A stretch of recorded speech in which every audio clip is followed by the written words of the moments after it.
The steam from the kitchen couldn't mask the emptiness of my dining room. 6 months after inheriting my mother's restaurant, Golden Lotus, I was failing. Only 3 tables were occupied during what should have been the dinner rush, and I knew exactly who to blame: myself. Table 4 says their dumplings are too dry, Jenny, my last remaining waitress, whispered as she hurried past. And table 7 is complaining about the sauce being too bland. I nodded, trying to keep my composure. Mom's dumplings had never been too dry. Her sauces were legendary in San Francisco's Chinatown. But I wasn't Mom. Another stellar evening, I see. The voice made my shoulders tense. I turned to find my sister-in-law, Amanda, standing in the entrance, designer purse dangling from her manicured fingers. Behind her, my older brother David wore the same disapproving expression he'd had since Mom's funeral. "We're just opening for dinner service," I said, straightening my apron. "What brings you here?" "Oh, Lucy." Amanda's sympathy was as fake as her eyelashes. "We thought we should check on you. After all, family needs to look out for each other." The way she said family made my skin crawl. Ever since she'd married David 5 years ago, Amanda had appointed herself the keeper of the Chen family's image. My modest restaurant didn't fit her vision of success. "I'm fine," I replied. "Just busy." David snorted, looking around the nearly empty dining room. "Yes, I can see how overwhelmed you are with customers." They followed me as I moved through the restaurant, Amanda's heels clicking on the worn wooden floors Mom had loved so much. Every step felt like an invasion. "The paint is peeling," Amanda noted, running a finger along the wall. "And these decorations, they're so dated. When was the last time you updated anything?" "Mom liked it this way." "Mom's gone, Lucy." David's voice was sharp. "And she clearly made a mistake leaving you the restaurant." The words hit harder than he probably intended, or maybe he meant them to hurt. David had never understood why Mom left Golden Lotus to me instead of him. He was the successful one, Stanford Business School, executive position, house in Pacific Heights. I was just the daughter who dropped out of college to help Mom run her little restaurant. "Actually," Amanda said, her tone dripping with false concern, "that's why we're here. We want to help." She pulled a document from her designer bag, laying it on one of the empty tables. "We've had several interested buyers look at the property. The location alone is worth a fortune. This offer here," she pointed to a number that made my eyes widen, "would set you up nicely. You could go back to school, start fresh." I stared at the paper, feeling slightly sick. "You've been showing my restaurant to buyers? Be reasonable, Lucy." David stepped closer. "You're drowning here. The food isn't the same. The customers are leaving, and let's be honest, you never had Mom's talent. She would hate seeing her life's work decline like this. Get out." My voice was quiet but firm. "Lucy, get out." Amanda gathered her papers with an exaggerated sigh. "We're trying to help you. Think about it. The offer expires next week." After they left, I retreated to the kitchen, my sanctuary. The familiar scents of ginger and garlic should have been comforting. But tonight they just reminded me of everything I was losing. Mom had opened Golden Lotus 30 years ago, armed with nothing but her recipes and determination. She'd built it into one of Chinatown's most beloved restaurants. Celebrities had dined here.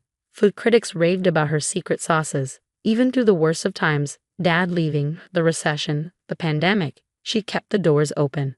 Now, 6 months after her death, I was watching it all slip away. "Lucy?" Jenny poked her head in. "Table 4 wants to speak to the owner." Probably another complaint. I wiped my hands, straightened my shoulders, and headed out. The elderly couple at table 4 looked vaguely familiar. Regular customers, maybe from Mom's time. "Are you Margaret Chen's daughter?" the woman asked as I approached. I nodded, bracing for criticism. "We've been coming here for 20 years, she said. "Your mother's dumplings got us through some hard times." She hesitated. "Dear, the food tonight. It's not the same." "I know," my voice cracked slightly. "I'm trying, but—" "Have you checked her recipe box?" The man interrupted. "The special one in the kitchen safe." I blinked. "What safe?" They exchanged glances. "Margaret never told you about the safe behind the Lucky Cat."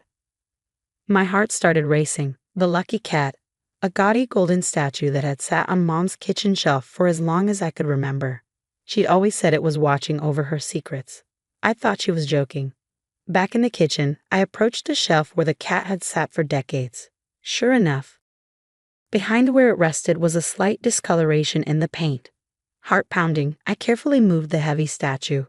There it was, a small wall safe, painted to match the kitchen walls perfectly. But what was the combination? I tried Mom's birthday. Wrong. The restaurant's opening date. Wrong again. My birthday, David's birthday, even Dad's birthday. Nothing worked. Frustrated, I slumped against the wall. The kitchen felt different now, charged with possibility and mystery. What had Mom hidden away? Why hadn't she told me about it? Then I remembered something. A conversation from years ago, when I was helping prep for the dinner service. Every great chef has a secret, Mom had said, chopping ginger with practiced precision. Something that makes their food special. Know what mine is? Your recipes? I guessed. She'd smile mysteriously. No, little Lotus. The secret is love. And do you know when I first fell in love with cooking? When? December 12, 1982. The day my mother taught me to make dumplings. With trembling fingers, I turned to the safe. 12 to 1282. The lock clicked open. Inside was a small red box, the kind used for jewelry, and an envelope with my name on it.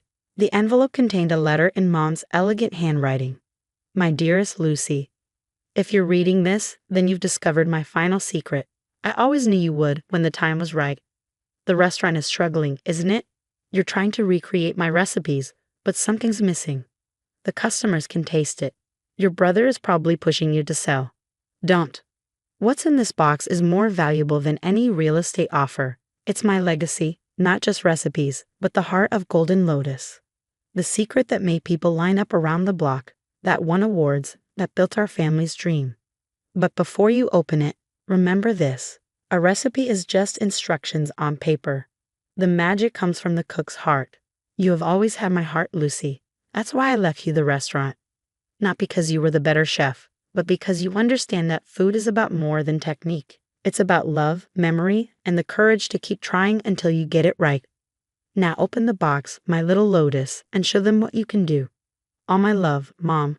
With shaking hands, I opened the red box. Inside was a small key and another note. For the box in my old office closet. Everything you need is there. Make me proud. I clutched the key to my chest, tears streaming down my face. In the dining room, I could hear more customers leaving. Tomorrow, David and Amanda would probably return with more offers, more pressure to sell. But they didn't know what I had just found. Mom's final gift wasn't just recipes. It was a chance to prove myself, to save her legacy, to show everyone that she'd been right to trust me with Golden Lotus. I looked at my reflection in the stainless steel of the kitchen counter. For the first time in months, I saw not just grief and uncertainty, but determination. Jenny, I called out. After closing, I need your help with something. Tomorrow would change everything. The question was I ready for what Mom had left me to discover? Part 2, The Heart of Golden Lotus. Mom's office hadn't been touched since the day she died. Walking in after closing time, with only Jenny beside me, felt like stepping into a time capsule. The air still held traces of Mom's jasmine perfume, mixed with the scents of spices that had permeated the walls over decades. Are you sure you want me here? Jenny asked softly. This seems private. I squeezed her hand. You've stuck with me through everything. Your family now. The closet was small, tucked behind Mom's desk. Inside, beneath a stack of old menus and aprons, sat a wooden box with a small keyhole. The key from the safe fit perfectly. Oh my God, Jenny breathed as I opened the lid. Inside was a collection of worn notebooks, their pages yellow with age and spotted with soft stains. Each one was filled with Mom's handwriting, not just recipes, but stories, secrets, techniques passed down through generations. But there was something else. Photographs, newspaper clippings, and letters documenting Golden Lotus's history. And at the bottom, a leather-bound journal with the true secret written on its cover. With trembling hands, I opened it. My dearest Lucy, if you're reading this, you found not just recipes, but the heart of Golden Lotus. Every great restaurant has a soul, something that makes it more than just food and walls. Our soul is in these pages, in the stories of every person who helped make this place special. Remember Mrs. Zhang, who taught me the secret to perfect dumpling folds. Her grandson now runs the vegetable stand down the street. He still saves the best bok choy for us. Remember old Mr. Wu who loaned me money to fix the roof when the bank refused? His special spice blend is on page 47. I promise to keep it in the family. Every recipe here comes with a story, a connection, a piece of love woven into the ingredients. That's what your brother never understood. He sees numbers and property values. You see people and memories. Now it's your turn to add to these pages, to make these recipes your own, to build on our legacy. With all my love, Mom. P.S. Check page 93. That's where the real magic begins. I turned to page 93 and gasped. There, in detailed notes, was the secret to Mom's famous XO sauce, the condiment that had put Golden Lotus on the culinary map. But it wasn't just a recipe.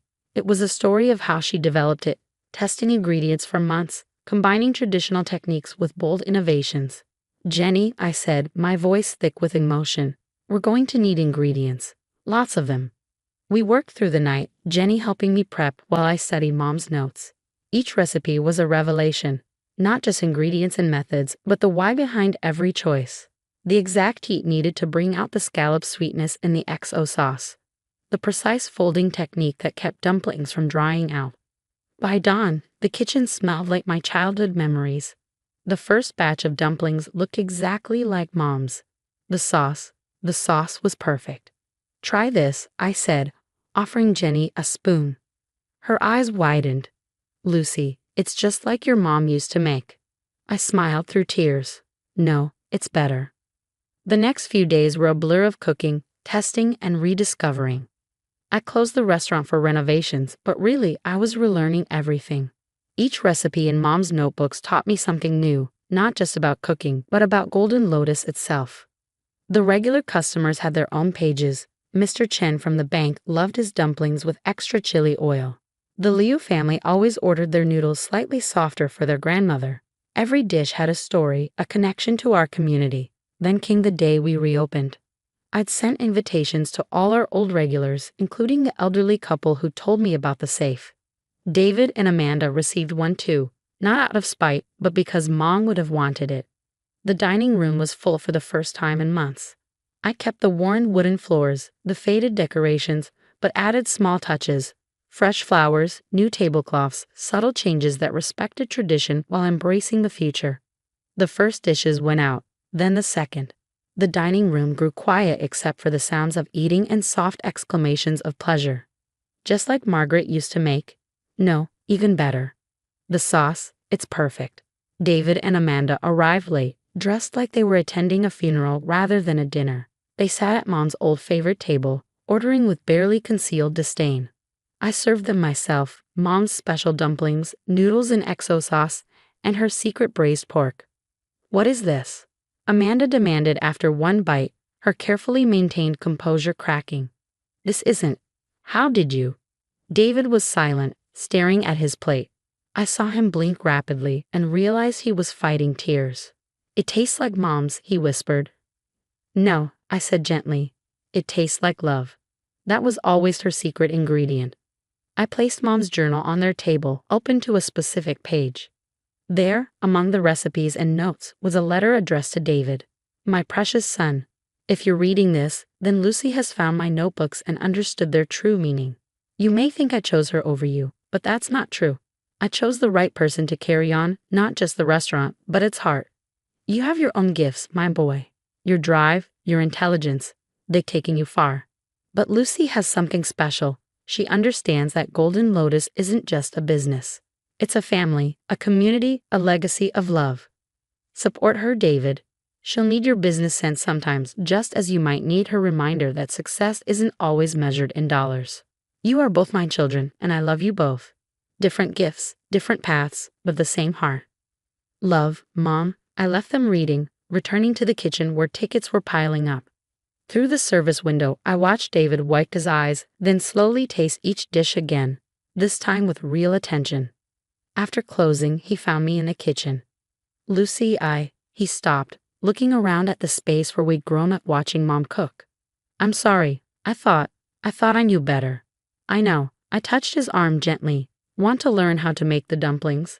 Mom left instructions for both of us. He managed a small smile.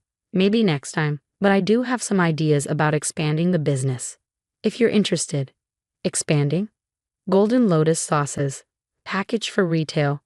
Your recipes, my business connections. Mom would have loved it. I thought about the notebooks, full of family secrets and community connections. Let me think about it. Whatever we do, we have to do it right. For Mom.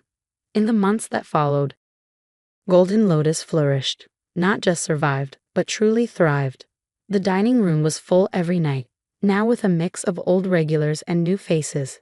We started a cooking class on Sundays, sharing some of Mom's simpler recipes with the community. David and I eventually did launch the sauce business, but we did it carefully, maintaining the quality Mom would have demanded.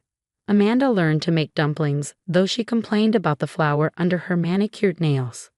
The lucky cat still sits on its shelf in the kitchen, guarding its secrets.